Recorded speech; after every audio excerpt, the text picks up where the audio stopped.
जो आता रिसेंटली करार झालेला आहे त्यानुसार 4 ते 5 लाख लोक महाराष्ट्रातून त्यांना स्किल देऊन त्यांना स्किल काय हवंय, एक तुमच्याकडे लँग्वेजचं स्किल असावं, म्हणजे जपानी भाषा तुम्हाला बेसिक लेवल आली पाहिजे, N4 N5 अशा 1-2-3 लेवल आल्या.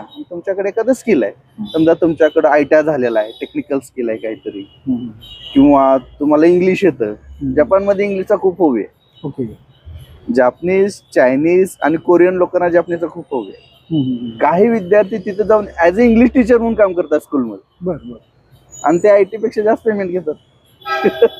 तर असं हे कम्युनिकेशन स्किल जर असेल तुमच्याकडे, टीचिंग स्किल असेल, तर डेफिनेटली तुम्हाला तो जास्त फायदा होईल.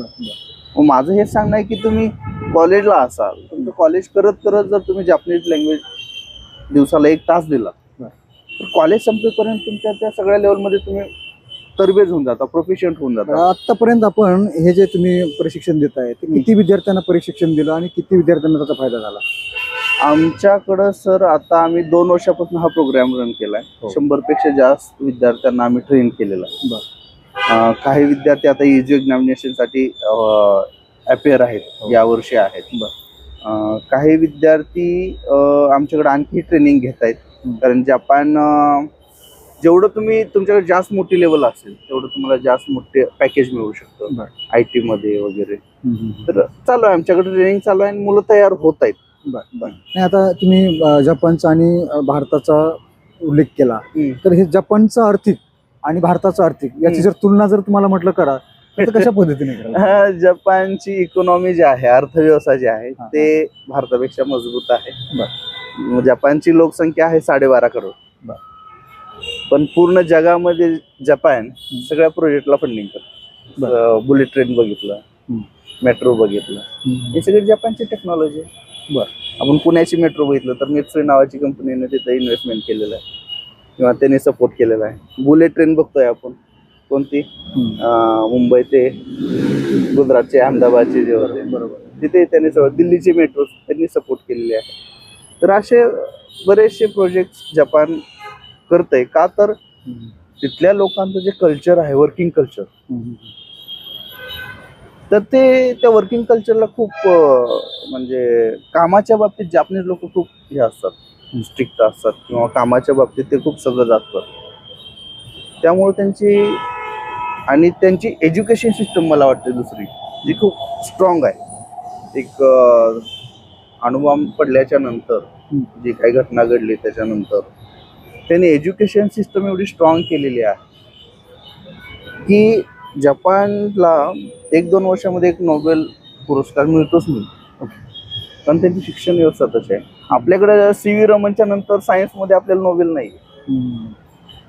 आपली पॉप्युलेशन पाहता, जपानची पॉप्युलेशन पाहता, पर कॅपिटल इन्कम त्यांचं जास्त आहे, इकॉनॉमी त्यांची मोठी आहे, आणि जिथं इकॉनॉमी मोठी आहे तिथं नक्कीच तुम्हाला नोकरीच्या संधी असतात. आणि अशा विकसित देशामध्ये जर आपण शिक्षण घेतलं तर डेफिनेटली आपल्याला फायदा होणार. हे जर शिक्षणाच्या संदर्भात तुम्ही म्हटलं की जपानची जी एज्युकेशन पॉलिसी ती खूप मजबूत आहे, तर आता तुम्ही भारताचा जर विचार केला, आता भारताची एक एज्युकेशन पॉलिसी आहे की त्रिभाषिक आली पाहिजे, म्हणजे एक तर मदर टंग आली पाहिजे, दुसऱ्या राज्यातली भाषा आली पाहिजे आणि फॉरेन लँग्वेज आली पाहिजे. तर इतर राज्याची तुलना महाराष्ट्रासोबत केली तर महाराष्ट्राची आणि इतरांची तुलना जर अशी केली तर काय चित्र दिसतं तुम्हाला? खूप फरक आहे याच्यामध्ये. आपण जर पाहिलं तर साऊथचे राज्य याच्यामध्ये खूप अग्रेसर आहे फॉरेन लँग्वेज मध्ये. अँड तुम्ही केरळ बघितलं तर तिकडं स्कूलिंग पासूनच मुलांना फॉरेन लँग्वेज एज्युकेशन दिलं जातं.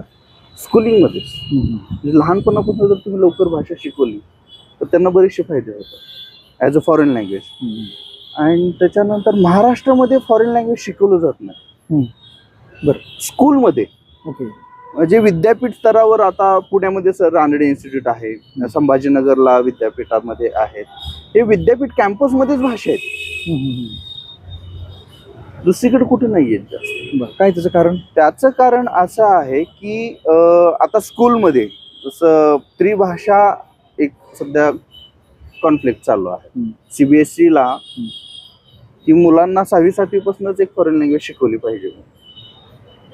तर दिल्लीच्या सीबीएसई स्कूलमध्ये फॉरेन लँग्वेज मॅन्डेटरी आहे, पण आपल्या महाराष्ट्रामध्ये नाही. त्याचं कारण हे आहे की सरकारकडं, मला असं वाटतंय, सरकारकडं फॉरेन लँग्वेज ट्रेंड असलेले टीचर्स कुठे. आता तुमच्या माहितीसाठी सांगतो, आम्ही 3 ते 4 स्कूलिंगला ट्रेनिंग देतोय सध्या संस्थेमार्फत जापनीज लँग्वेज. जवळपास 5वीपासून मुलं आमच्याकडे शिकत आहेत. आणि आम्ही असा हा प्रयत्न करतोय की ज्या झेडपीच्या शाळा आहेत, ज्या सरकारी शाळा आहेत, ज्या बंद पडत आहेत, तिथं जर अशा प्रकारचं आपण शिक्षण दिलं तर ह्या शाळा वाचू शकतील. ह्या भाषा म्हणजे सगळ्यांनाच ॲक्सेस पाहिजे. तो फक्त भाषेचा ॲक्सेस नाही, तर तो ग्लोबल एज्युकेशनचा ॲक्सेस आहे, ग्लोबल जॉबचा ॲक्सेस आहे, असं आमचं म्हणणं आहे. म्हणून आम्ही 3 ते 4 स्कूलला सध्या ट्रेनिंग देतोय, शाळांना ट्रेनिंग देतोय, आणि त्या शाळा वाचवण्यासाठी आमचा एक प्रयत्न आहे असा. पुन्हा त्या मुलांना टेक्निकल काहीतरी शिकवा, कॉम्प्युटर किंवा लॅपटॉप याच्याबद्दलची माहिती आम्ही देण्याचा संस्थेकडून प्रयत्न